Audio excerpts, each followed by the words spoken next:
तो चलो आज रेसिडेंशियल स्टेटस में बहुत सारा चीजें सीखेंगे, तो चलो सीखते हैं। रेसिडेंशियल स्टेटस, व्हाट्सएप स्टेटस नहीं रे बाबा, व्हाट्सएप स्टेटस, फेसबुक स्टेटस नहीं, this is called residential status. Copy ready रखो और मैं जो जो लिखाता हूं मेरे साथ लिखते चलो। जो लोग पहले कभी किए हो उनको भी बोलूंगा लिखो, क्योंकि कभी कभी ये नया पॉइंट आ जाएगा तो मिस हो जाएगा बाद में। तो लिख लो, मेहनत कर लो, मेहनत कभी बेकार नहीं जाता, मेहनत करने वालों की कभी हार नहीं होती। सर वो तो कोशिश करने वालों की थी, सर मैंने बना दिया मेहनत करने वालों की। ओके, रेसिडेंशियल स्टेटस से एक एरो लगाओ सर। मेरे साथ साथ लिख रहे हो ना? मेरे साथ साथ लिखते चलो, बहुत लिखना है। Okay sir. इंडिविजुअल, इंडिविजुअल से दो एरो लगाओ सर, एक एरो इधर, एक एरो इधर। इधर लिख दो रेसिडेंट, इधर लिखो रेसिडेंट। रेसिडेंट से नीचे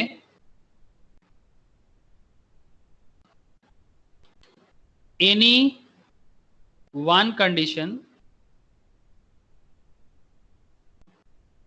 any one condition out of two, जैसे लिख रहा हूं ऐसे लिखते चलो, out of two, under section 6 subsection 1, any one condition out of two under section 6 subsection 1, ये 2 को TWO कर दो।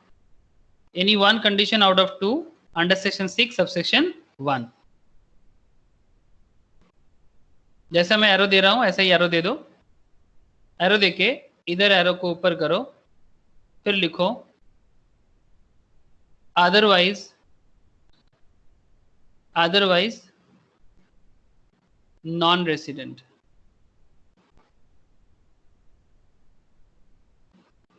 Otherwise non resident. सर हो क्या रहा है? कुछ नहीं, सिंपल कुछ बात हो रहा है। ये इंडिविजुअल्स के रेसिडेंशियल स्टेटस हम लोग देख रहे हैं। इंडिविजुअल मतलब आपको पता है ना, पर्सन में से इंडिविजुअल कौन होते हैं? पर्सन है। इनकम टैक्स में 8 तरह का पर्सन है ना? तो जो 8 तरह का पर्सन है उसमें से जो इंडिविजुअल है, लाइक इंडिविजुअल्स में हम लोग किस किस को ला सकते हैं? इंसान, हम लोग जैसे लोग below 60, below 60, greater than 60, 280 and greater than 80 years age वाले लोग, ठीक है। जिसमें अगर इंडिया में देखो तो अप्रॉक्स 132 करोड़ पॉपुलेशन इसके अंदर है। इंडिविजुअल्स का जो लिस्ट है इसमें 132 करोड़ पॉपुलेशन इसके अंदर आप काउंट कर सकते हो।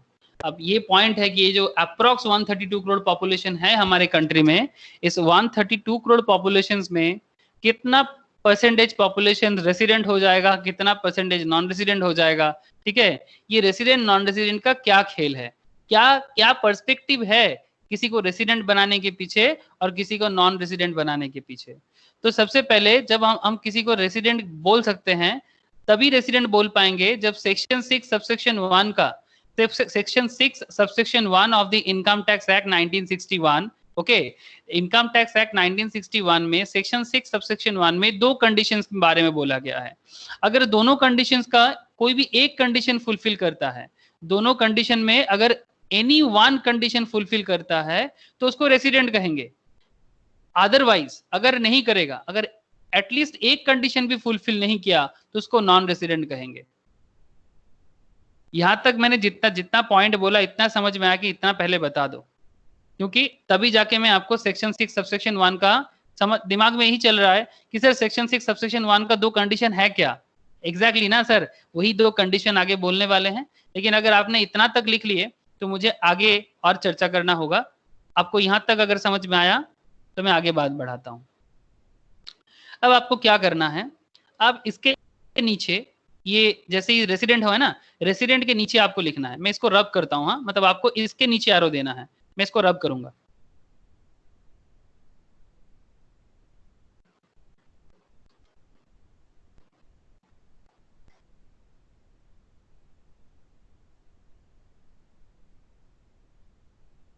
जहां तक रेसिडेंट का जो दो कंडीशन है, ठीक उसके नीचे से आप एक एरो खींचो, फिर उस एरो में एरो एरो लगा के आप उसके नीचे वहां से दो एरो और बनाओ। अब पहला एरो में लिखो resident and ordinarily resident, resident and ordinarily resident. और दूसरा एरो में आप लिखो resident but not ordinarily resident.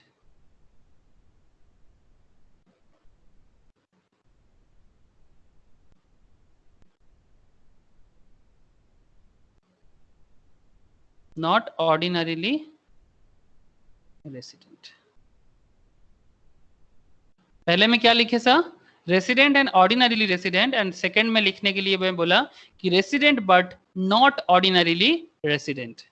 अब इसके ब्रैकेट में इसका शॉर्ट फॉर्म लिख लो। आगे आगे आप लोग ना ऐसा शॉर्ट फॉर्म यूज कर सकते हो, इट्स अलाउड, ठीक है। ऐसे इनकम टैक्स डिपार्टमेंट यूज करते हैं ROR, एंड इनको कहते हैं RNOR, ROR and RNOR। Exam में ऐसा नहीं कि आप सिर्फ शॉर्ट फॉर्म लिख के आ गए, आप पूरा नाम लिख के फिर ब्रैकेट में शॉर्ट फॉर्म यूज कर सकते हो, ये अलाउेबल है। Resident and ordinary resident, and RNOR मतलब resident but not ordinarily resident. Sir क्या होता है? सर ये रेसिडेंट दो तरह का हो सकता है, एक ROR हो सकते हैं और एक RNOR हो सकते हैं। तो आगे आगे हमें यही सब जानना है कि पहला कंडीशन क्या हुआ। सबसे पहले आप रेसिडेंट तब कहलाएंगे, पहला कंडीशन ये मैंने यहाँ पर थोड़ा रब किया है कि पहला कंडीशन आप रेसिडेंट तब कहेंगे जब आप सेक्शन 6 सबसेक्शन 1 में 2 कंडीशन है, 2 कंडीशन में से एटलीस्ट एक कंडीशन फुलफिल करेंगे। Any one out of 2, any one from 2 condition. अगर आप दोनों में से एक कंडीशन फुलफिल करते हो तो आप रेसिडेंट हो, अदरवाइज आप नॉन रेसिडेंट हो। जैसे ये प्रूव हो जाता है कि एक कंडीशन फुलफिल करके आप रेसिडेंट बन जाते हो, सपोज आपने एक कंडीशन फुलफिल कर लिया और आपने रेसिडेंट बन गया, फिर आपके सामने दो चुनौती हैं, या तो आप ROR बनोगे या तो आप RNOR बनोगे। इसका दोनों अलग रूल्स है कि कब ROR बनोगे और कब RNOR बनोगे, ये आगे का चर्चा है, ठीक है। तो ROR बनने के आगे का चर्चा क्यों यहाँ पर लिख लो, ठीक है। ये ROR का भी चर्चा क्या होगा इसको भी यहाँ पर नीचे लिख लो। ROR से यहाँ, हाँ बोलो सर। दोनों कंडीशन फुलफिल करेगा तब भी रेसिडेंट बन जाएंगे। दोनों कंडीशन फुलफिल करेगा, हाँ दोनों कंडीशन फुलफिल करेगा तो भी रेसिडेंट, एटलीस्ट वन करेगा तो भी रेसिडेंट। ओके, मैं कंडीशंस पे अभी आता हूँ, लेकिन उससे पहले कंडीशंस का एप्लीकेबिलिटी क्या है वो पहले थोड़ा जान लो, ठीक है। अगर दोनों कंडीशन मतलब अगर दोनों में दोनों फुलफिल कर लिया तो रेसिडेंट है ही, अगर एटलीस्ट वन करता है तो भी रेसिडेंट है, ठीक है।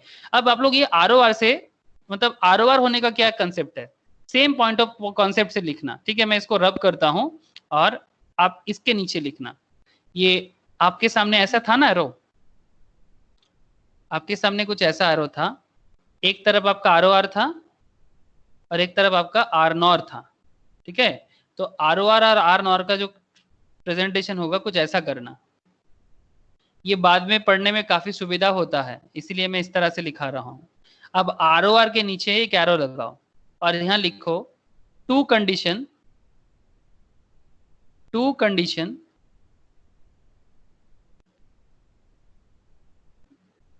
out of 2 condition out of 2 under section 6 subsection 6, otherwise RNOR। बात समझ में आ रहा है? जब आप प्रूफ हो जाते हो कि आप रेसिडेंट हो, जब ये प्रूफ हो गया कि आप रेसिडेंट हो, फिर सेकेंड पॉइंट ये प्रूफ करना होगा है कि आप रेसिडेंट हो, बट कैसा टाइप का रेसिडेंट हो, ROR टाइप का रेसिडेंट हो या RNOR टाइप का रेसिडेंट हो, ठीक है। एक बार आप रेसिडेंट प्रूफ हो गए ना, फिर सेकेंड पॉइंट ये आता है कि आप कैसा रेसिडेंट हो, इंडिया का किस तरह का रेसिडेंट आपको कहा जाएगा, ROR टाइप ऑफ रेसिडेंट या R0 टाइप ऑफ रेसिडेंट। अगर आपको ROR टाइप ऑफ रेसिडेंट होना है तो उसमें सेक्शन 6 सबसेक्शन 6 पिक्चर में आ जाते हैं। सेक्शन 6 सबसेक्शन 6, ये सेक्शन 6 सबसेक्शन 6 में दो कंडीशन है। अगर आप दोनों कंडीशन में दोनों कंडीशन फुलफिल करते हो, अगर आप दोनों कंडीशन में दोनों कंडीशन फुलफिल करते हो तो जाके सेक्शन 6 सबसेक्शन 6 में आपको ROR कहा जाएगा। अगर नहीं करते हो, अगर दोनों में से एक भी नहीं होता है या फिर दोनों में दोनों नहीं होता, ठीक है, मतलब टू कंडीशंस में टू कंडीशन ही फुलफिल होना होगा। ऐसा नहीं कि एक होगा तो चलेगा, एक होगा भी तो नहीं चलेगा, दोनों ही करना पड़ेगा। इसीलिए देखो लैंग्वेज को हमेशा फॉलो करना, two condition out of two, two condition out of two. समझ में आ रहा है? अगर ये फुलफिल हो गया आप ROR, अदरवाइज आप RNOR बन जाओगे, रेसिडेंट एंड ऑर्डिनरीली रेसिडेंट। बोलो, ये जो पूरा प्रेजेंटेशन है, अगर प्रेजेंटेशन समझ में आया तो मैं आपको आगे जो रूल्स है वो मैं आपको बताऊंगा। Section 6 subsection 1 and after that section 6 subsection 6। अगर यहां तक क्लियर है तो मैं आगे जाऊं, आप लोग परमिशन दोगे तो मैं जाऊंगा। स्पेशली मैं ज्योति को पूछूंगा, ज्योति, प्रिया, अब आप लोगों को समझ में आ रहा है कि नहीं, एक बार मुझे बताओ। हाँ सर। ओके, इनकी ओके, यस ठीक, सर। ओके ठीक है, चलो अभी आगे का चर्चा करते हैं।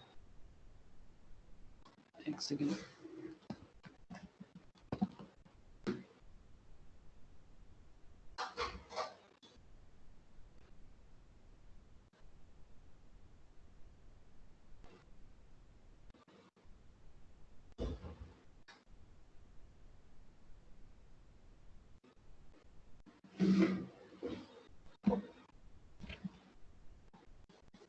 ओके आगे लिखो, आगे प्रोविजन लिखना है सर, ठीक है, उसके बाद मैं आपको सम्स बताऊंगा।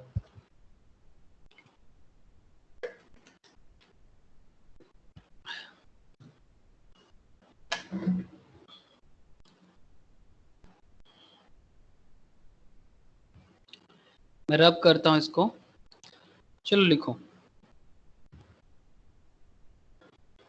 हेडिंग कर दो, हेडिंग कर दो सेक्शन 6 सबसेक्शन 1, ठीक है, ये लिख रहा हूं मैं। सेक्शन 6 सबसेक्शन 1 में जो लिखा है मैं उसको लिख रहा हूं। एन इंडिविजुअल, बोर्ड दिख रहा है ना? Yes sir. An individual is treated as resident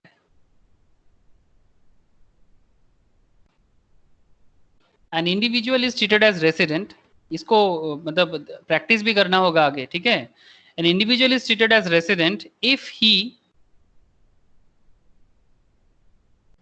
or she satisfy any one condition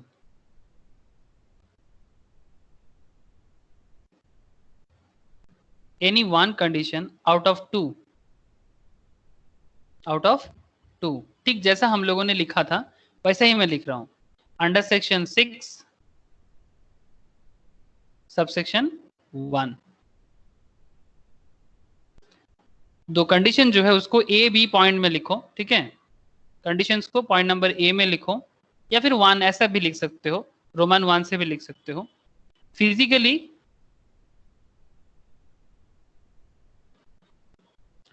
present in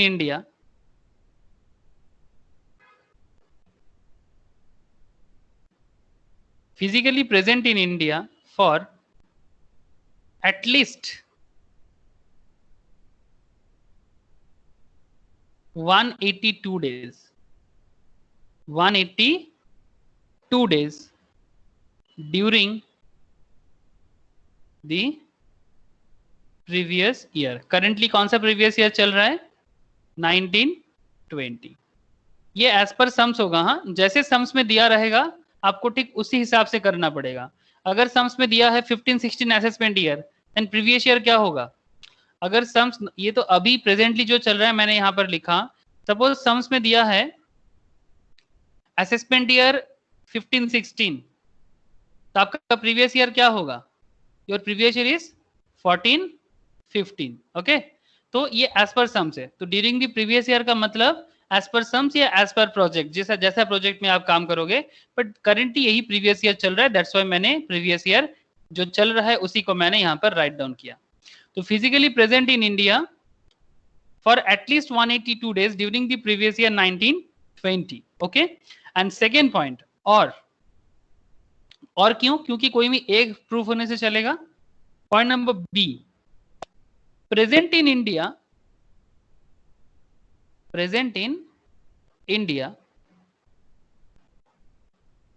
for 60 days, present in India for 60 days during the previous year।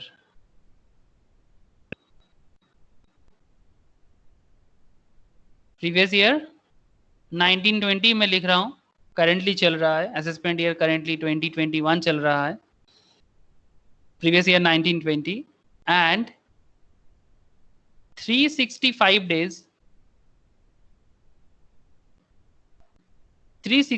days in 4 previous year। Previous year को मैं PY लिख सकता हूं, इन 4 previous year immediately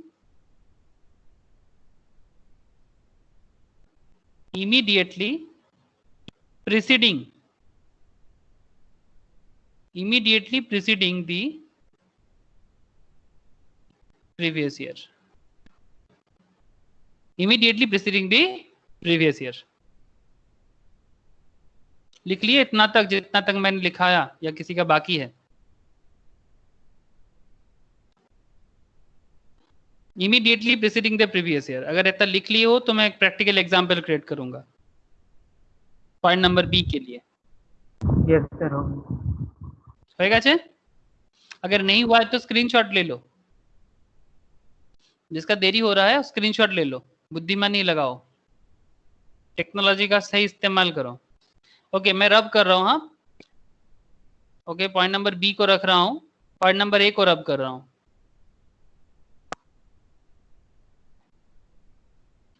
point number B जो है, इसका एक example create कर रहा हूं, ध्यान से देखना। पॉइंट नंबर बी में मैंने जो बताया, प्रेजेंट इन इंडिया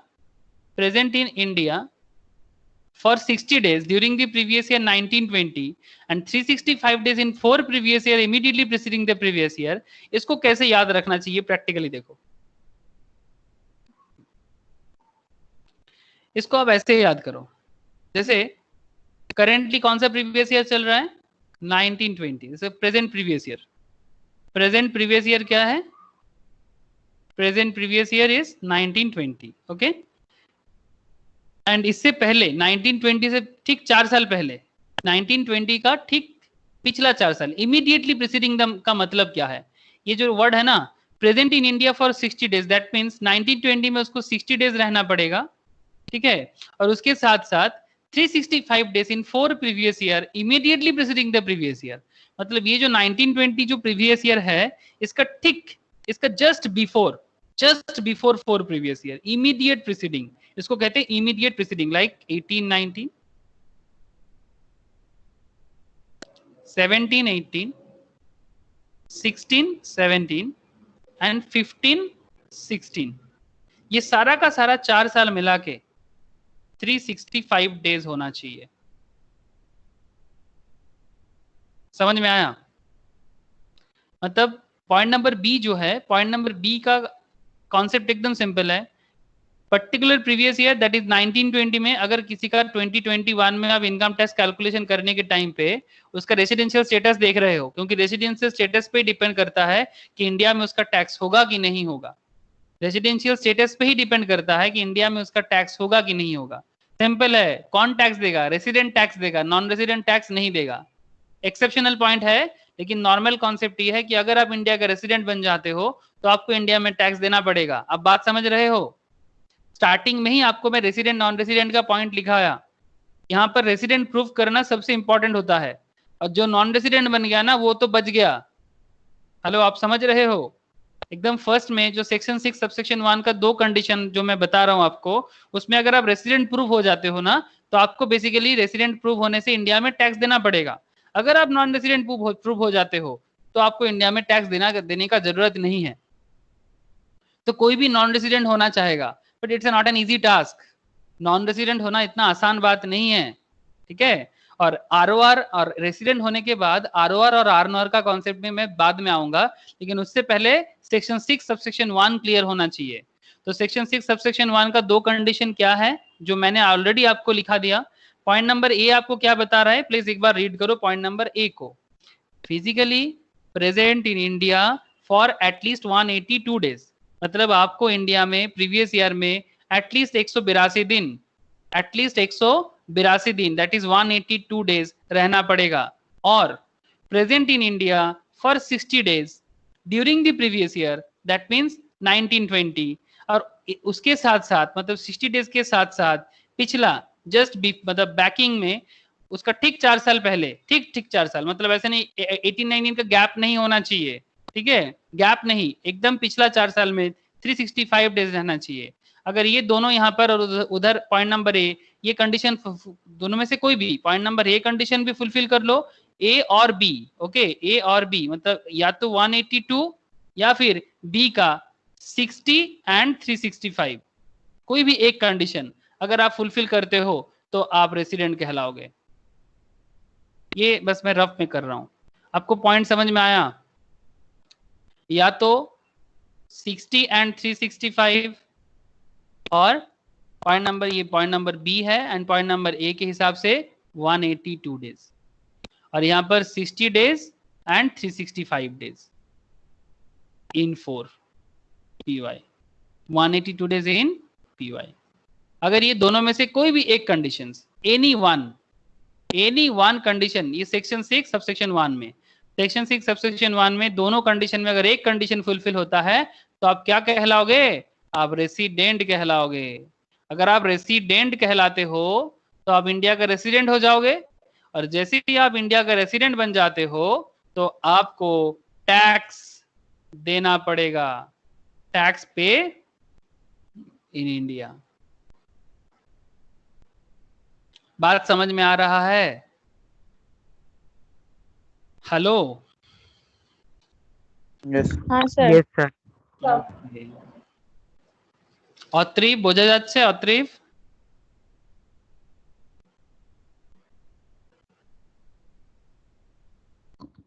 हाँ सर।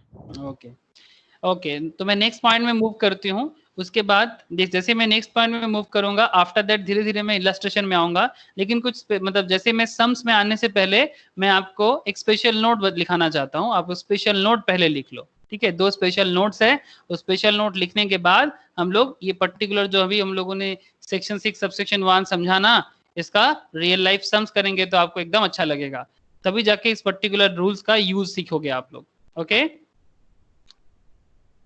ঋষভ এন্ড প্রীতম বুঝতে পারছিস? हाँ हाँ सर। सर। বাহ, वेरी प्रॉम्प्ट आंसर, कॉन्फिडेंट हो गया मैं। Special note 1,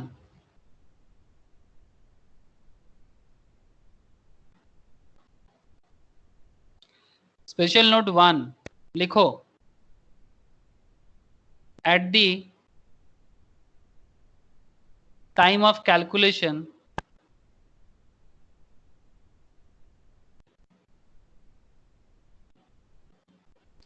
of number of days,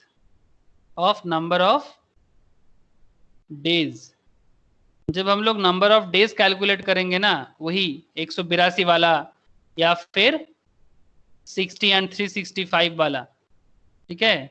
ये जो डेज का कैलकुलेशन होगा ना, इस डेज का कैलकुलेशन करने के टाइम पे क्या ध्यान रखना चाहिए? At the time of calculation of number of days, day of arrival, day of arrival and day of departure, day of departure, sorry, day of arrival and day of departure are treated as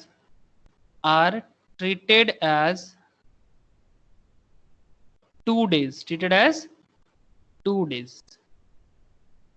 ठीक है, that means जिस दिन कोई आ रहा है, मतलब India में जब फॉरेनर लोग आते हैं, ठीक है, या फिर जो इंडिया का है, मतलब इंडिया का सिटीजन है पर बाहर रहते हैं, या फिर मतलब फॉरेन में रहते हैं, जॉब करते हैं, ठीक है, तो फॉरेन में इनकम करते हैं, लाइक सुंदर पिचाई, ठीक है, कौन है जानते हो ना सुंदर पिचाई को?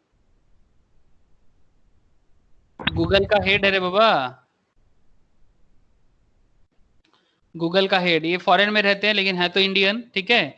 तो इस तरह का कोई भी जो भी बाहर रहते हैं लेकिन इंडिया में कभी कभी आते हैं, तो इन स्पेशली ऐसा लोगों के लिए, या फिर कोई भी आम इंडियन जो बार बार विदेश जाते हैं, फॉरेन जाते हैं, आते हैं और कोरोना लेके भी आते हैं, ठीक है, ये फॉरेन आया गया और कोरोना लेके भरा दिया, ठीक है, इन लोगों को यहीं पर रहना चाहिए था जहां जो था, फालतू में देश देश याद आ गया, जैसे ही कोविड आया सबको कंट्री याद आ गया, बाकी समय में इंडिया बेकार है, हाँ सब फॉरेन चलो, और जैसे ही कुछ मतलब इमरजेंसी याद आ गया तब देश याद आ गया, वाह, बाकी टाइम में देश खराब, बस इमरजेंसी में देश अच्छा, मतलब यही है, मतलब हमेशा दूसरे की माँ अच्छा लगते हैं, जब जरूरत में अपना ही माँ प्यारा लगता है, जो रियलिटी है, लेकिन आजकल हम लोग मानते नहीं है।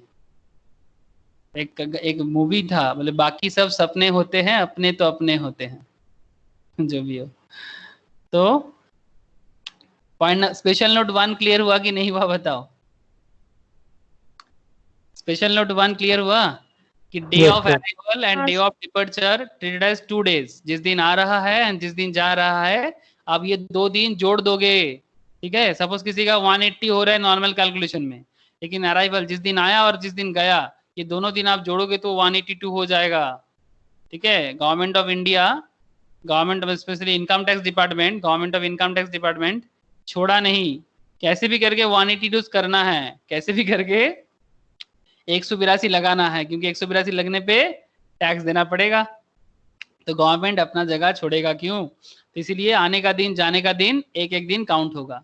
अगर 1 घंटा के लिए भी होगा ना, मतलब सपोज रात को 12 बजे आप एंट्री ले रहे हो, ठीक है, रात 12 बजे एंट्री लोगे तो नेक्स्ट दिन हो जाएगा ना, तो आपका एंट्री अगर काउंट होता है मानो कि 11:30 को, ठीक है, तो 11:30 को मतलब सपोज आज कौन सा डेट है, what is the date today, 14th July, suppose कोई 14th जुलाई आज 11:30 बजे रात को आ रहा है, तो हम लोग को पता है ना 12 बजे के बाद नेक्स्ट दिन हो जाएगा, 15th हो जाएगा, तो ये अगर 14 जुलाई 11:30 में आता है ना, तो 14 जुलाई को डेज में कैलकुलेट कर लेना चाहिए। वो उसका प्रॉब्लम है कि वो आधा घंटा देखा नहीं, बट ये कैलकुलेटिव है एज पर tax rule. Do you all get my point?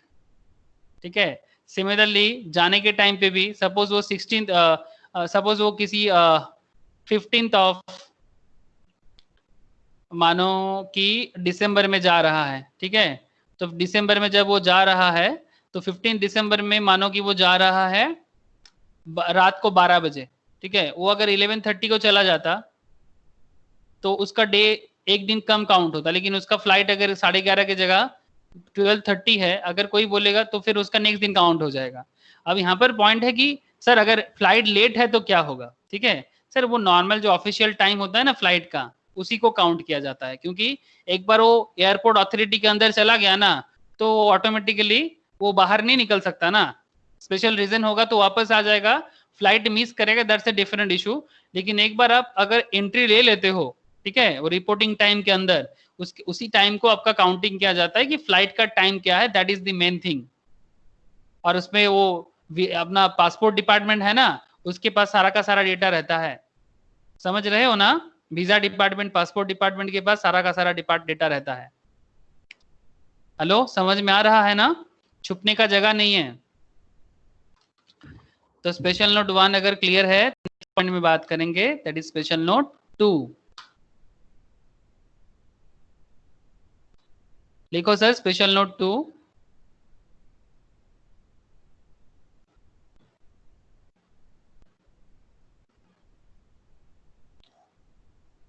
Okay sir, special note 2 जो है ना, ये गजब चीजें हैं। ये गजब चीजें हैं, पहले इसको कर लो।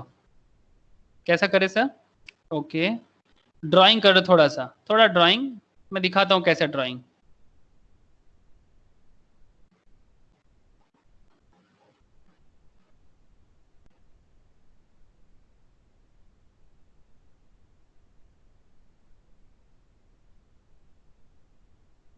एक दो तीन चार पाँच, 5 पार्ट होना चाहिए। This is the first part, second part, third part, fourth part and fifth part. ठीक है, दिस इज द, सपोज आप इंडिया में ये मानो कि कन्याकुमारी है। ठीक है, कन्याकुमारी जानते हो ना?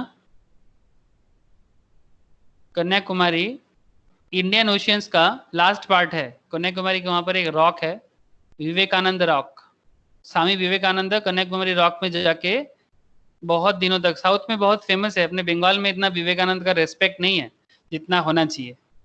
हाँ, यहाँ पर तो स्वामी विवेकानंद जी किसी को इंसानियत समझाने के लिए भी कोलकाता में ना पैसा देना पड़ता था, लेकिन पूरा इंडिया उनको सर पे चढ़ा के मतलब उनका ज्ञान को इतना सोचा समझा था, सिर्फ बंगाल नहीं समझ पाया। तभी तो बंगाल मतलब जहां पर इतना वीर पुत्र जन्मा है विवेकानंद जैसा, सुभाष बोस जैसा, उस बंगाल का हालत देखो, और रेस्पेक्टिव वे में आप साउथ इंडिया या फिर वेस्टर्न इंडिया का हालत देखो, आपको समझ में आएगा कि क्या प्रॉब्लम है। जो भी हो, कन्याकुमारी रॉक में आप खड़े हो। कन्याकुमारी रॉक का अगर आइडिया नहीं है, मैं आपको अभी दिखाऊंगा कि क्या मैं बताना चाह रहा हूँ।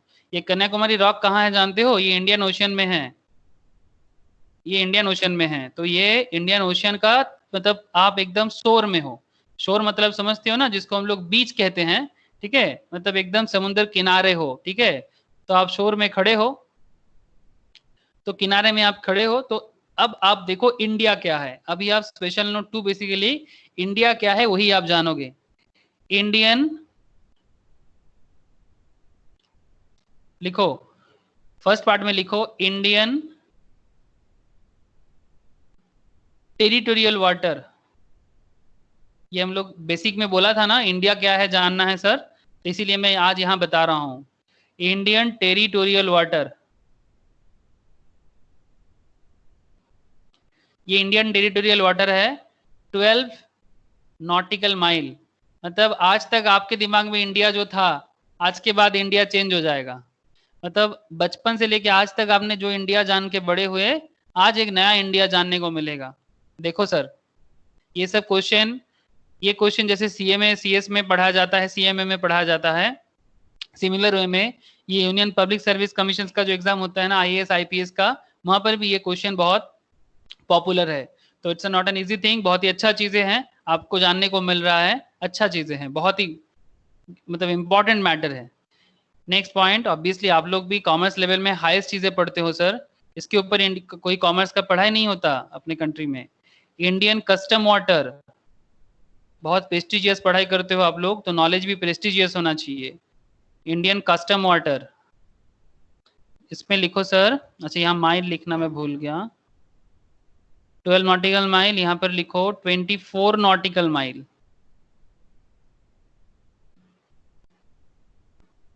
24 नॉटिकल माइल्स। फिर नेक्स्ट में लिखो,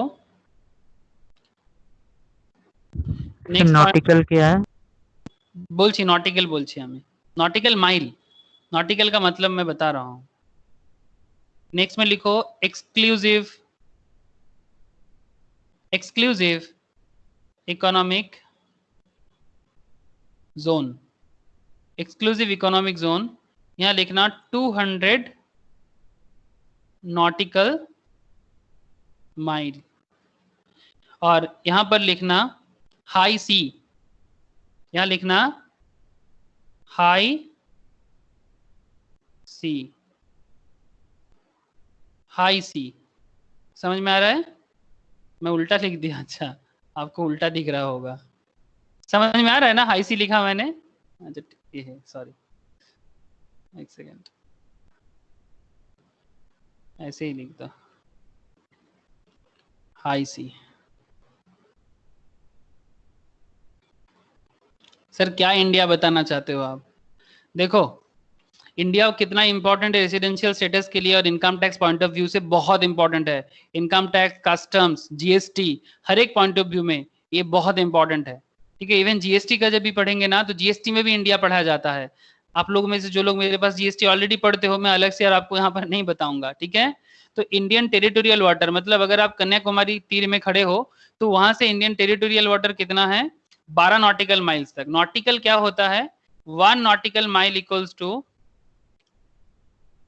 लिख लो, 1 nautical miles equals to 1.515 miles. 1 nautical mile equals to 1.515 miles is equals to 1.853 kilometre. 1.853 kilometre. एक nautical miles equals to 1.515 mile equals to 1.853 kilometre. Sir क्या है ये? सर नॉटिकल जो होता है ना, ये नॉटिकल कॉन्सेप्ट नॉर्मली समुद्र में यूज होता है। हम लोग समुद्र में, चलो यहां से देखो तो ज्यादा समझ में आएगा। देखो जो मैं बताना चाह रहा तब से, यहां से देखो,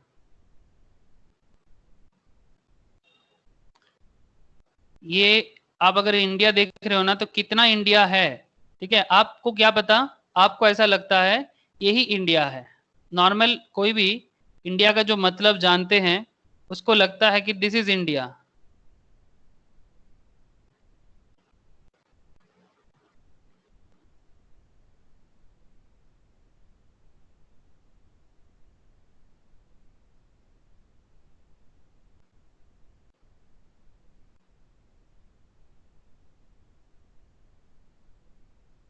दिख रहा है?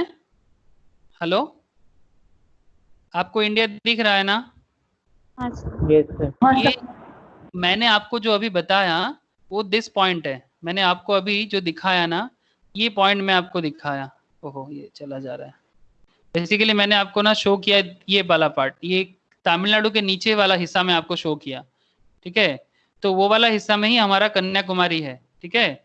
तो ये जो कन्याकुमारी है हमारा, ये कन्याकुमारी, ये क्या है बोलो तो, इंडिया में 3 समुद्र है, ठीक है। एक है मतलब महासमुंदर, और 2 सागर है जिसको हम लोग सागर कहते हैं। ये मुंबई साइड एंड कर्नाटका मतलब गोवा साइड में है अरेबियन सी, ठीक है। ये भी इंडिया का पार्ट है जो अरब से कनेक्ट करता है।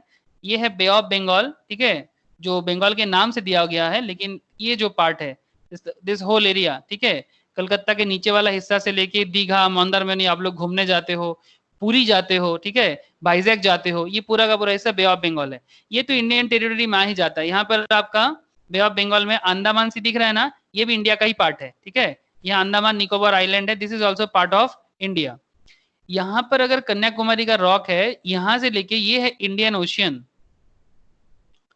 ये इंडियन ओशियन में ही सवाल आ जाता है कि इसमें इंडिया कितना, ठीक है, इसमें इंडिया कितना दूर तक है। हमें लगता है कि इंडिया इतना है। अगर आप मुंबई छोर में खड़े हो, ये भी इंटरनेशनल जोन में आ जाते हैं। नॉर्मली देखा जाए तो मुंबई का छोर से 12 नॉटिकल माइल्स तक, दैट मीन्स ये जो नॉटिकल माइल्स मुझे पूछ रहा था विशाल ने, कि नॉटिकल माइल्स समुद्र में जो मतलब जो कैंपस मतलब इसके थ्रू से, कॉम्पस के थ्रू से जो नापा जाता है, समुद्र एरिया में अगर आप कभी भी जाओगे तो समुद्र में जो मतलब जो मेजरमेंट होता है कि कितना किलोमीटर आए हैं, तो समुद्र में किलोमीटर नहीं होता, वहां नॉटिकल माइल्स होते हैं। जो लोग नेवी में काम करते हैं ना, जो लोग नेवी में काम करते हैं, वो लोग नॉटिकल माइल सिस्टम से अपना मेजरमेंट करते हैं।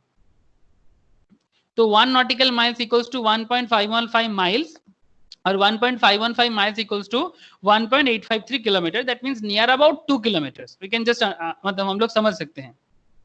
तो ओनली फॉर अंडरस्टैंडिंग, तो 12 नॉटिकल माइल्स इक्वल्स टू, आप समझ सकते हो कि मुंबई से 25 किलोमीटर के आसपास एरिया, 24 से 25 किलोमीटर वाला एरिया इंडिया का एकदम टेरिटोरियल वाटर है। मतलब उस एरिया में और कोई नहीं आ सकता, वो एकदम इंडिया का ही है, फुल ऑफ इंडिया का। आप समझ रहे हो ना पॉइंट?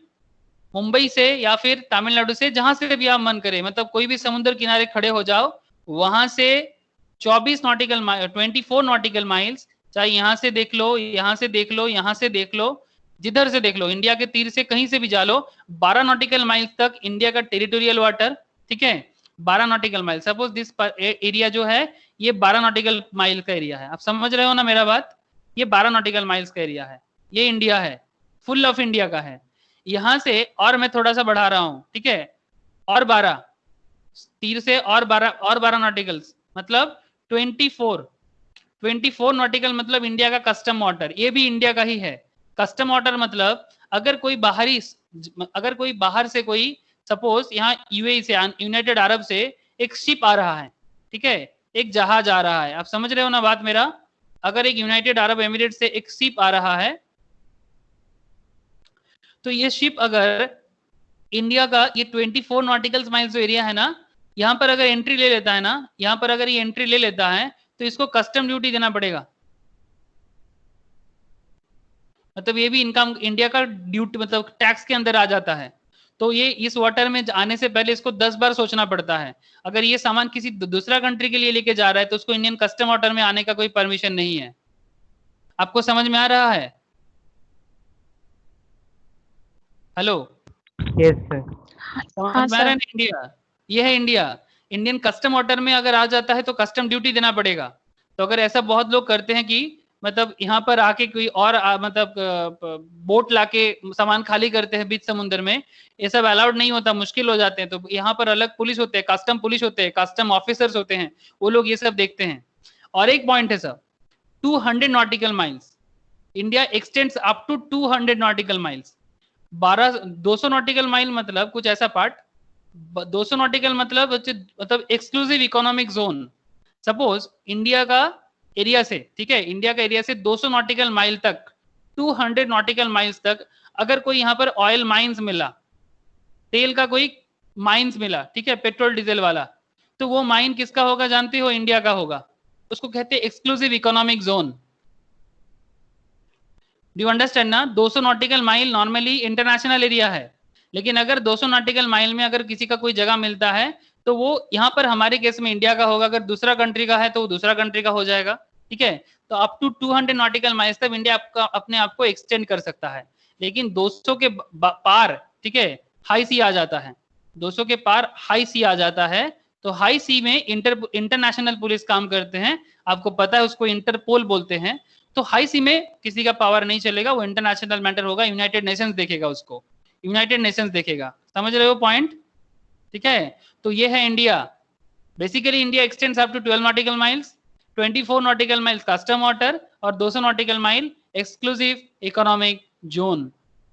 जैसे यहाँ मुंबई के साइड में एक जगह मिला है, आपको पता है, ये बहुत आप लोग बचपन से पढ़ते आ रहे हो, और ये मुंबई है ना, ये मुंबई के करीब 24 नॉटिकल माइल के अंदर ही शायद हो जाएगा, ज्यादा दूर नहीं, 40-45 किलोमीटर के अंदर, 40 to 45 किलोमीटर के अंदर है। ONGC, बॉम्बे हाई, नाम सुने हो? कभी अगर बॉम्बे जाओगे ना, कभी अगर बॉम्बे जाते हो घूमने, अगर गए हो तो बहुत अच्छा।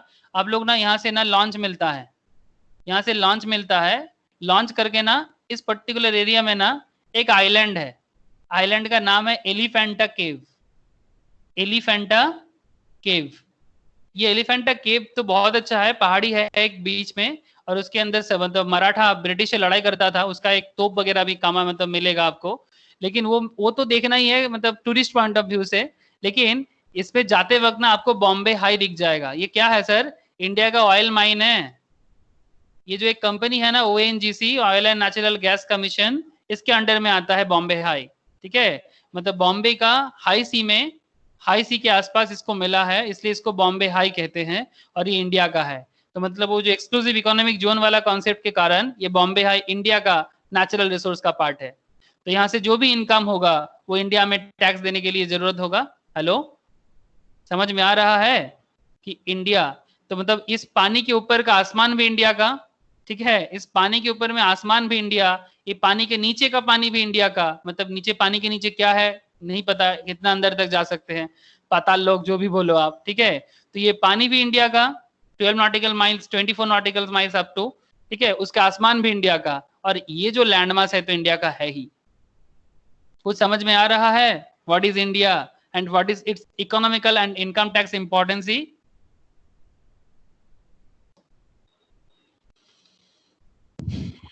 यस बताओ सर। हाँ सर। तो इस तरह से अगर कोई इंसान किसी कंट्री में आता है ना, तो अगर वो मानो कि कस्टम वाटर में पहुंच गया है, ठीक है, तो उसका इनकम टैक्स लायबिलिटी चालू हो जाएगा, ठीक है। हर चीज का ध्यान रखना पड़ता है। अगर कोई एरोप्लेन के ऊपर भी है ना, तो भी सेम कॉन्सेप्ट, आसमान में है लेकिन बाद में एंटर ले रहा है, या फिर समुद्र में है, पानी में है, तो भी उसका हिसाब लिया जाएगा। मतलब रियल प्रैक्टिकलिटी यही है, इसको आप लोग तोड़ नहीं सकते, कोई नहीं तोड़ सकता, ऐसा एकदम प्योर प्रैक्टिकलिटी। ठीक है, तो इसलिए आपको जानना जरूरी था इंडिया क्या है। ठीक है, ओके सर, समझ में आया, बहुत अच्छा समझ में आया। ठीक है, मैं भी समझ रहा हूँ कि आपको समझ में आया। तो ये वाला कर लिए ना, ये इंडिया का जो कॉन्सेप्ट है देख लिए, मतलब लिख लिया ना, रब कर हाँ सकता सर। हूँ? ओके, मैं रब कर रहा हूँ, नहीं तो स्क्रीनशॉट ले लो फटाफट।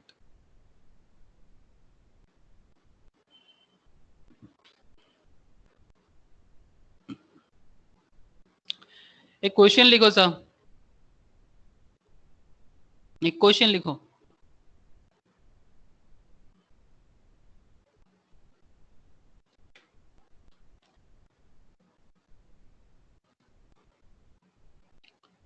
Mister x comes to India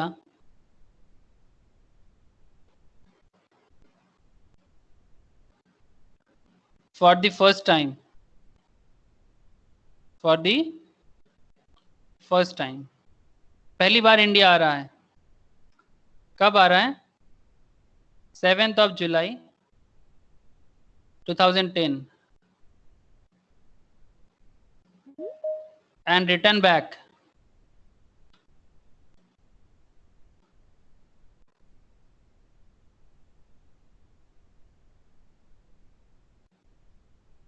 and return back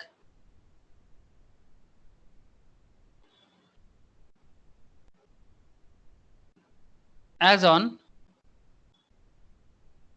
4th Jan 2011, again came back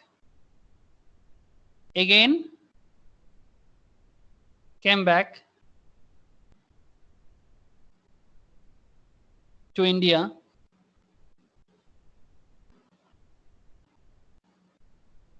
as on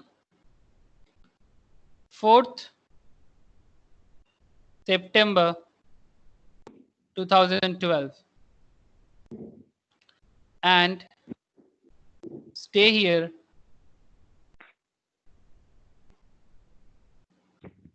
till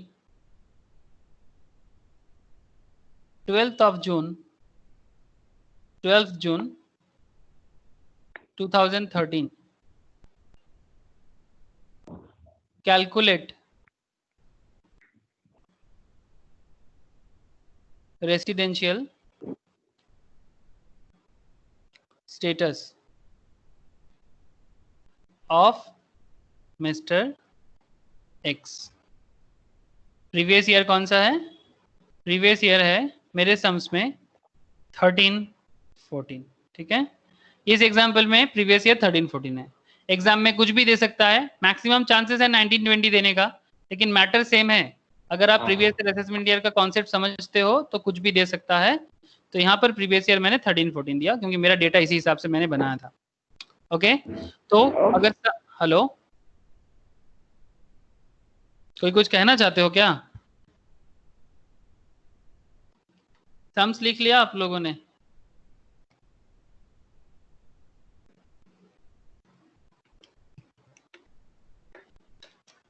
जो कैलकुलेट सर। कर सकते हो करना चालू कर दो, और जिनको सीखना है वो मेरे साथ साथ सीखो। ओके, तो मिस्टर एक्स, पहले एक बार सम्स को मैं फिर से एक बार रीड करता हूं और फिर कैलकुलेशन में जैसे जैसे आपको सिखाऊंगा अब उसी वे को लेना। बेसिकली कैलकुलेशन ऑफ डेट है यहाँ पर। ठीक है, calculation of date and using of the provision, calculation of date and using of the provision, this ये दोनों चीज का कॉम्बिनेशन है रेसिडेंशियल स्टेटस। मिस्टर एक्स जो है कम्स की मतलब इंडिया में आया फॉर द फर्स्ट टाइम 7 जुलाई 2010 को, रिटर्न बैक एज ऑन 4 जन 2011 को, again came back to India as on 4th September 2012 and stay here till 12th June 2013. पूछा गया है कैलकुलेट करो रेसिडेंशियल स्टेटस क्या है मिस्टर एक्स का प्रीवियस ईयर 13-14 के लिए। ठीक है, दिस इज द क्वेश्चन। अब इसको सॉल्व कैसे करना है? ठीक है, मैं इसको रब करता हूं ताकि मैं सोल्यूशन कर पाऊं।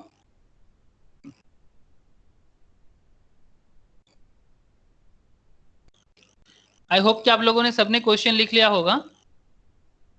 लिख लिए थे या फिर से दिखाऊं? किसी का क्वेश्चन लिखना बाकी तो नहीं है ना?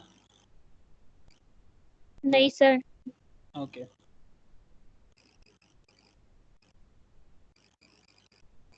तो जब भी कोई क्वेश्चन का आंसर करना हो ना, तो सबसे पहले जो रूल्स है वो है कि पहले प्रोविजन लिखो। जो प्रोविजन मैंने आपको स्टार्टिंग में ही प्रोविजन लिखा है ना, सेक्शन 6 सबसेक्शन 1 का, तो वो सेक्शन 6 सबसेक्शन 1 का प्रोविजन आपको यहाँ पर लिखना चाहिए। मैं यहाँ पर अभी नहीं लिखूंगा, मैं आपको सिर्फ कैलकुलेशन सिखाऊंगा। आप एक काम करो, प्रोविजन लिखने का जितना एरिया है ना, मतलब सेक्शन 6 सबसेक्शन 1 का point number A and point number B, उसके लिए आप पहले जगह लिख लो। ठीक है, पूरा प्रोविजन लिखने का आप एक पर्टिकुलर एरिया छोड़ दो।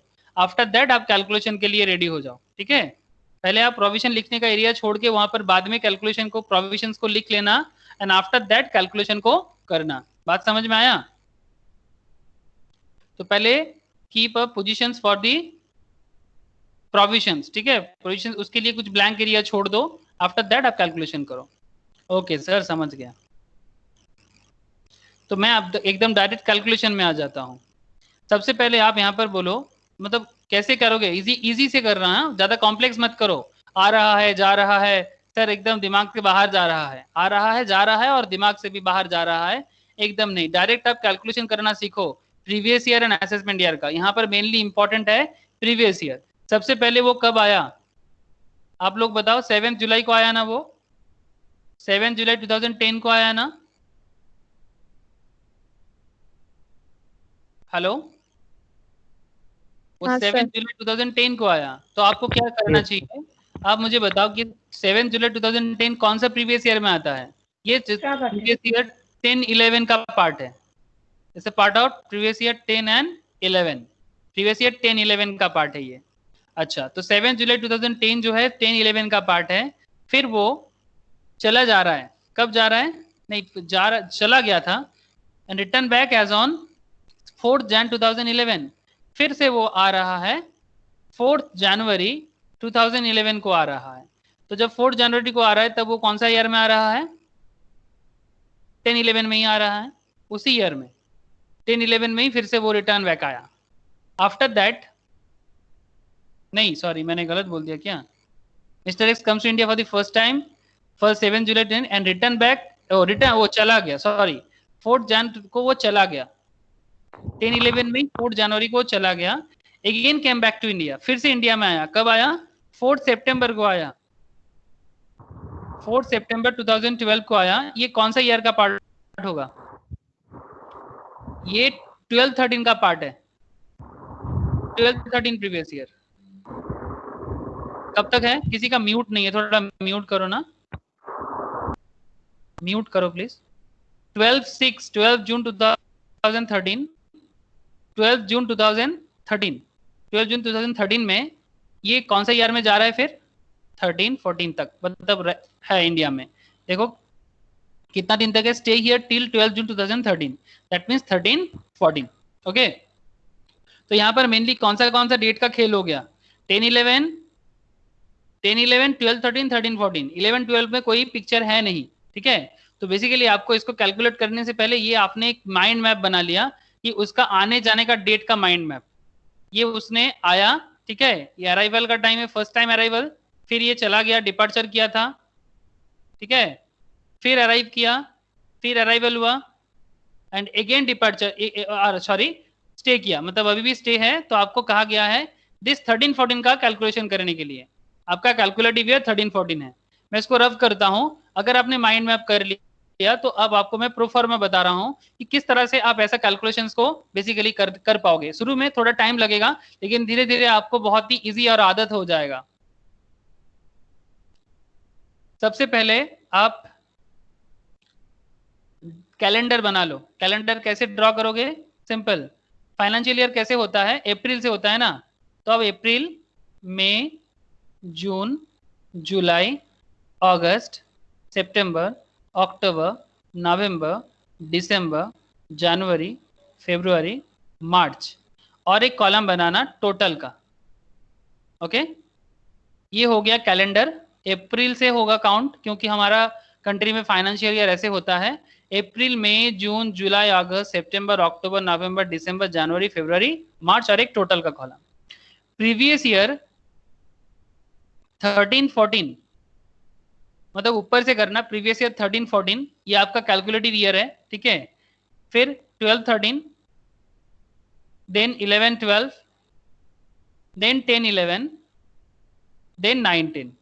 एक चीज मेरा ध्यान रखना, मैंने आपको जो भी माइंड में बताया उसमें 9, 10 था नहीं, 10, 11 था, 11, 12 में कोई डेटा नहीं था, फिर 12, 13 में डेटा था एंड 13, 14 में डेटा था। लेकिन सर मैंने यहाँ पर लिखने के टाइम पे सारा का सारा डेटा लिखा, क्यों जानते हो? क्योंकि आपको याद है सेक्शन 6 सबसेक्शन 1 में जो सेक्शन 6 सबसेक्शन 1 का जो पॉइंट नंबर बी है उसमें 60 days and 365 in 4 previous year का डेटा चाहिए। इसीलिए मैंने क्या किया, प्रीवियस ईयर का डेटा लिखा और उसका पिछला 4 साल भी मुझे लिखना चाहिए। डेटा हो ना हो, you should write, okay. Calculation करने के टाइम पे बहुत काम आता है। डेटा नहीं होगा मत देना, ठीक है सर। करो, सॉल्व करो सर। ओके देखो 9, 10 में वो था नहीं तो पूरा 9, 10 में नीचे से सॉल्व करना, ऊपर से नहीं। बहुत लोग ये गलती करते हैं तो भूल, मतलब कभी कभी ठीक हो जाते हैं बट बहुत बार गलत हो जाते हैं। इसलिए जब से आया है ना एंट्री से कैलकुलेट करो तो आपका कैलकुलेशन सही होगा। जब से उसका अराइवल हो रहा है ना, आपका कैलकुलेशन भी ना अराइवल डे से होना चाहिए। दैट्स वाई आपका लिखने का तरीका ऐसा होगा, लेकिन आप ऊपर से कैलकुलेट करके नहीं आओगे। Please don't do this. मतलब ऐसा प्रैक्टिस में कभी कभी ठीक हो सकता है बट गलत हो जाएगा ना तो आप फिर से ठीक नहीं कर पाओगे। इसीलिए उसका एंट्री पॉइंट से करो। तो बेसिकली 9, 10 में कोई डेटा है नहीं सर, तो सब में डॉट करके निकल रहा हूं। लेकिन 10, 11 में डेटा है। अप्रैल, मई, जून, जुलाई में वो आया 7 तारीख को, है ना। तो 7 अप्रैल कितना दिन का है? अप्रैल सॉरी जुलाई कितना दिन का है? 31, 31 दिन का है। अब 31 से 7 हटा दो सर। कैलकुलेट कैसे करोगे? एक 31 से 7 माइनस करो, कितना होता है बताओ तो मुझे। 31 से 7 चला जाता है, कितना होता है? 24। 24। 24। और जिस दिन आया उसको काउंट करना चाहिए कि नहीं चाहिए? Yes day of arrival and day of departure should be counted. तो यहाँ पर डिपार्चर तो नहीं हो रहा है बट अराइवल तो हो रहा है ना, तो इसलिए 1 डे ऐड कर दोगे। अब समझ में आया पॉइंट मैं क्या बोला? 31 से आप 7 को हटाओगे, मैं यहाँ पर रफ दिखा रहा हूँ, यहाँ पर सिर्फ मैं टाइम को लिखूंगा। आंसर होगा 25 इसका। जुलाई में उसका काउंटिंग होगा 25। कैसे काउंट किया मैंने?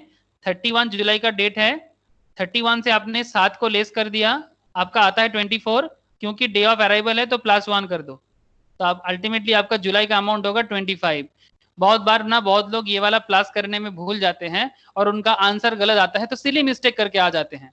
इसलिए मैंने स्पेशल नोट में लिखा दिया कि day of arrival and day of departure should be counted, okay. तो जुलाई का बात खत्म हुआ, तो अभी वो स्टे कर रहा है ना, तो अगस्त में 31 का अगस्त का डे है। इसके लिए एक चीज मैं आपको बताऊंगा कि आपका कैलेंडर एकदम क्लियर होना चाहिए कि कौन सा मंथ में कितना दिन होता है। इस एज में आके आपको इतना तो याद रखना ही पड़ेगा कि कौन सा मंथ में कितना दिन होता है। नहीं याद है तो ये होता है ना, हाथ को मुट्ठी बांधो और देखो वो गड्ढा है ना, एक हाइट है और एक गड्ढा है, एक हाइट है एक गड्ढा है। हाइट का मतलब 31 होता है और गड्ढा का मतलब 30 होता है, जानते हो।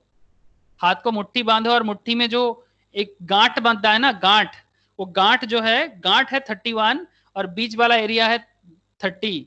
अगर नहीं पता तो मैं बाद में सिखाता हूँ आपको। अच्छा ओके, 25, 31, सितंबर 30, अक्टूबर 31, नवंबर 30, दिसंबर 31। कब तक है? जनवरी तक है ना, 4 जैन। तो 4 जैन 4 तारीख चला जा रहा है, ठीक है, तो 4 दिन ही काउंट होगा। 4 तारीख चला जा रहा है, 4 दिन ही काउंट होगा। फेब्रुवरी मार्च में नील है, 11, 12 पूरा नील है, 11, 12 में वो आया भी नहीं, ओके। आया नहीं तो मैं जस्ट डैश डैश देके निकलूंगा। 12, 13 में अप्रैल में नहीं है, मई में नहीं है, जून में नहीं है, जुलाई में नहीं है, अगस्त में भी नहीं है, सितंबर में आया। मैं पहले ही माइंड में बना दिया था, 4 तारीख को आया है ना। तो सितंबर कितना महीने का होता है? 30 महीने का, 30 दिन का होता है। 30 से 4 लेस करो, कितना होता है? 26 + 1, 26 + 1।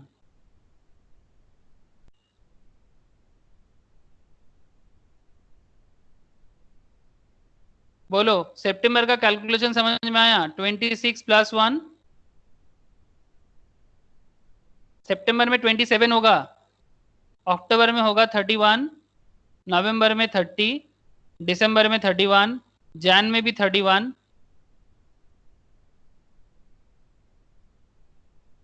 जैन में भी 31, फरवरी में कितना होगा बताओ? सर फरवरी मुझे आवाज नहीं आ रही है, मैं फिर से ये करती हूँ, रिज्वाइन करती हूँ। ओके करो। फरवरी में क्या होगा? एनीबडी? 12, 13 का फरवरी में कितना दिन काउंट करना चाहिए? ये 13 का फरवरी है। 29, 28 होगा सर। 13 का 28, फरवरी है। 13 is not a leap year. 13 is not a leap year. जब लीप ईयर होता है तब उसमें हम 29 करेंगे, इस पे ध्यान रखना। हाँ, अगर ये 12 का होता तो लीप ईयर होता, 20 का होता तो भी लीप ईयर होता। ठीक है, तो लीप ईयर में 29 होता है, नॉर्मल में 28 होता है। बस उसका ध्यान रखना, नहीं तो गलत, सिली मिस्टेक। ओके, आंसर गलत, पूरा आंसर काट देगा। मार्च में 31। ओके, अप्रैल में भी है, वो अभी भी है इंडिया में। अप्रैल में 30 डेज, मार्च में सॉरी मई में 31 डेज, वो जून का 12 तारीख तक है, 12 जून तक है। 12 जून में 12 डेज, उस दिन तक वो इंडिया में है। ओके, उसके बाद जाएगा।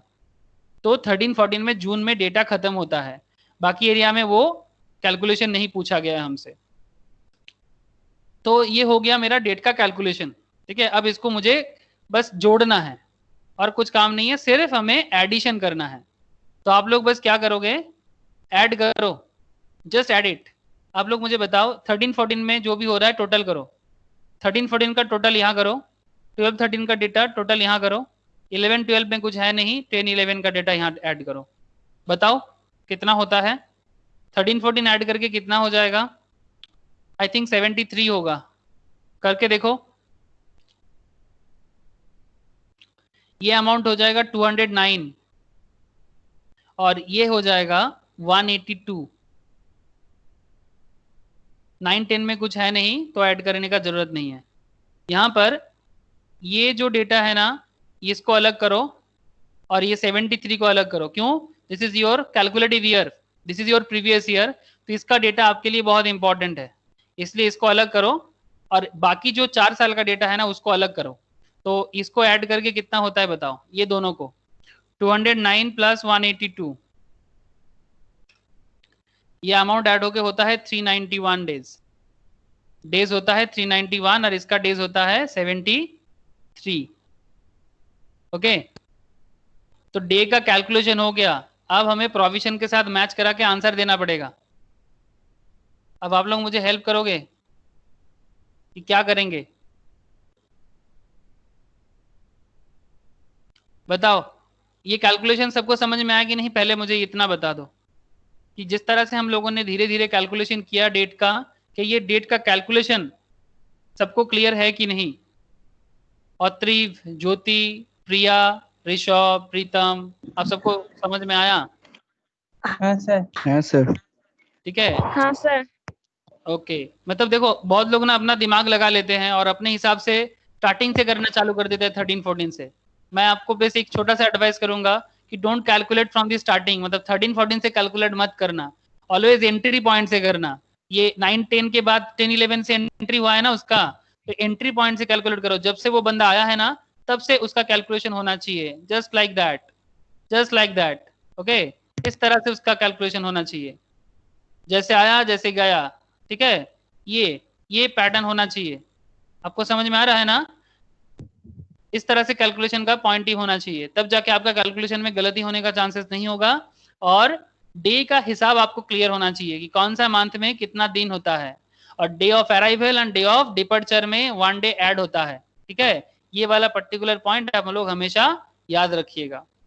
तो अब सर बताओ कि ये बंदा 73 डेज प्रीवियस ईयर में है, 73 डेज प्रीवियस ईयर में है, और पिछला 4 साल मिला के, दैट इज 12, 13, 11, 12, 10, 11, 9, 10। सर जरूरी नहीं कि हर साल में रहे, point to be noted, provision में लिखा था, प्रोविजन स्टार्टिंग में ही सेक्शन 6 सबसेक्शन 1 में मैंने राइट डाउन करवाया था कि सेक्शन 6 सबसेक्शन 1 बताते हैं, पॉइंट नंबर बी जो है, पॉइंट नंबर बी बताते हैं कि पिछला 4 साल मिला के ये 4 प्रीवियस ईयर जो है 4 प्रीवियस ईयर में हर एक ईयर में रहना होगा जरूरी नहीं, बट 4 प्रीवियस मिला के अगर 365 डेज होता है तो चलेगा। जैसे हमारे यहाँ पर 12-13 में है और 10-11 में है, बट 11-12-19 में है नहीं, डजेंट मैटर। 4 साल मिला के 391 दैट इज 365 से ज्यादा है ना तो चलेगा, और प्रीवियस ईयर में 65 डेज से ज्यादा दैट इज 673 है। ओके, तो इसका मतलब ये रेसिडेंट बन रहा है कि नहीं बन रहा है? नहीं सर। नहीं? हाँ हाँ कौन बोला नहीं? गला तो मेरा शिवम का लगा। शिवम तू बोला नो? না স্যার আমি। ও প্রীতম বলেছিস, আচ্ছা সেটাই ভাবছি শিবম কি করে বললো। ओके तो नहीं, ये रेसिडेंट बन रहा है, क्योंकि रेसिडेंट का जो 2 रूल था, मैं वो 2 रूल आपको फिर से बताता हूँ। इसको मैं एक बार रब करूं? अच्छा नहीं, रब करने का जरूरत नहीं है। देखो रेसिडेंट का जो रूल आपके कॉपी में लिखा होगा, देखो अगर लिखे हो तो, अगर नहीं लिखे हो तो मुश्किल में पड़ोगे। पॉइंट नंबर ए बता था रूल में 182 डेज, 182 डेज पॉइंट नंबर ए बताता है सेक्शन 6 सबसेक्शन 1 का, और सेक्शन 6 सबसेक्शन 1 का पॉइंट नंबर बी क्या बताता है? 65 days in previous year.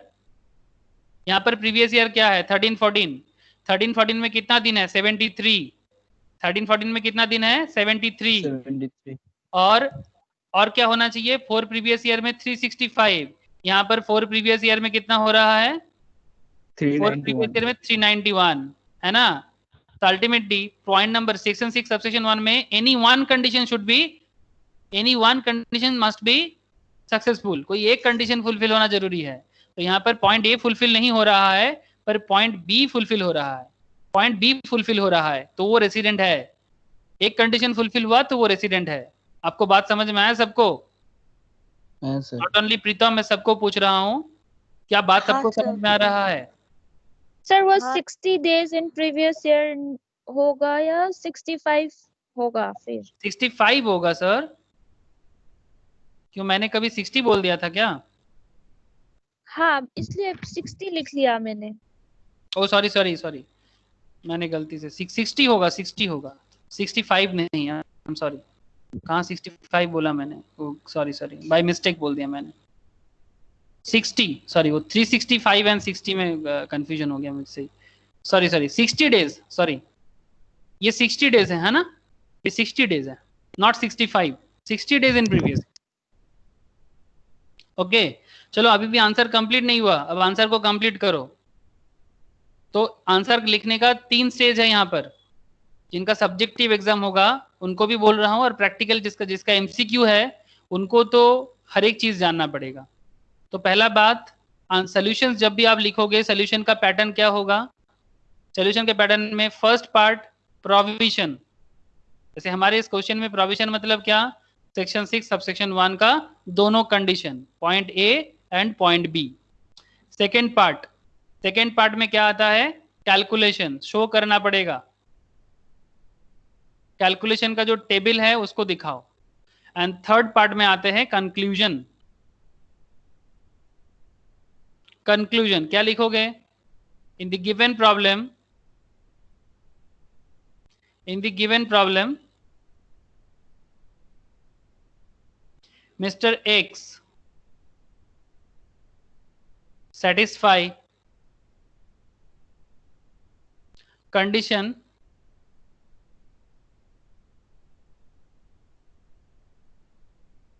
B of section 6।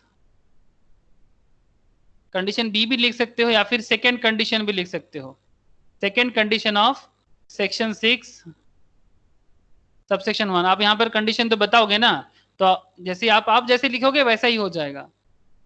Condition B of section 6 subsection 1 that is 73 days in PY 13-14। आपका PY यही है ना क्वेश्चन का, 13-14, and 391 days in 4 PY immediately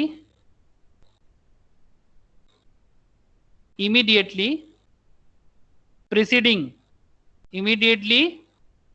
preceding the TY 13-14. Okay, in the given problem, Mr. X satisfy second condition of section 6 subsection 1, that is 73 days in previous year 13-14 and 391 days in 4 previous year immediately preceding the previous year. So Mr. X is a resident. So Mr. X is a resident. ये prove हो गया.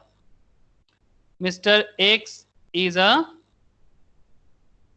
resident.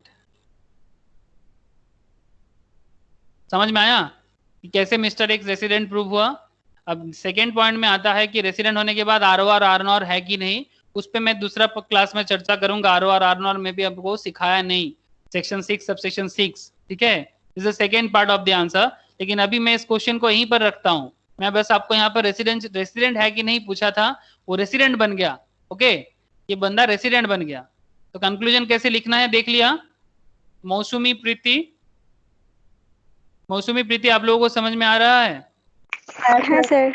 Okay, इस तरह से conclusion को लिखना है. Okay, अभी मैं आपको, अगर ये पूरा का पूरा क्वेश्चन करने का सिस्टम आपको समझ में आया, आप एक क्वेश्चन घर के लिए होमवर्क लो अभी. ठीक है, फटाफट लिखो मेरे साथ. मैं इसको रब करता हूं और एक होमवर्क लिखो.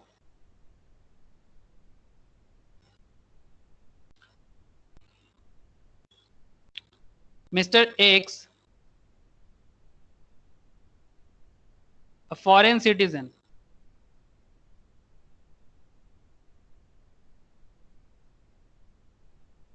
फॉरेन सिटीजन है, यहाँ का नहीं है, came to India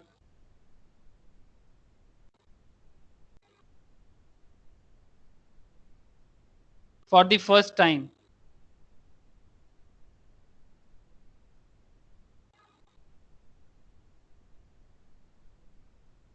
first time India में आया as on 14th February 2009, as on 14th February 2009, and stay here till 2nd May 2009. He again came back.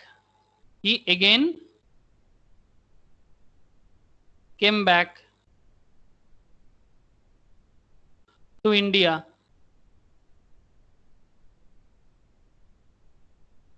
as on 22nd December 2010, and stay here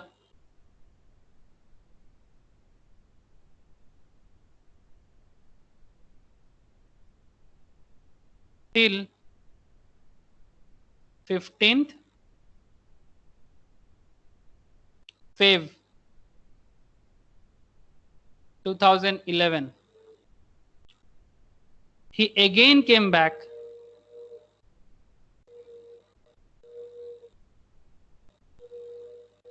to India as on 4th Jan 2012, and stay here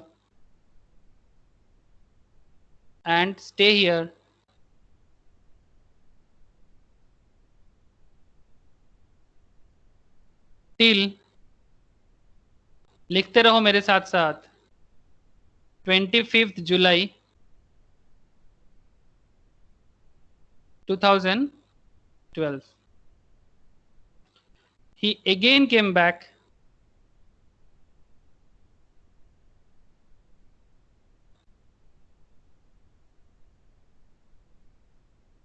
to India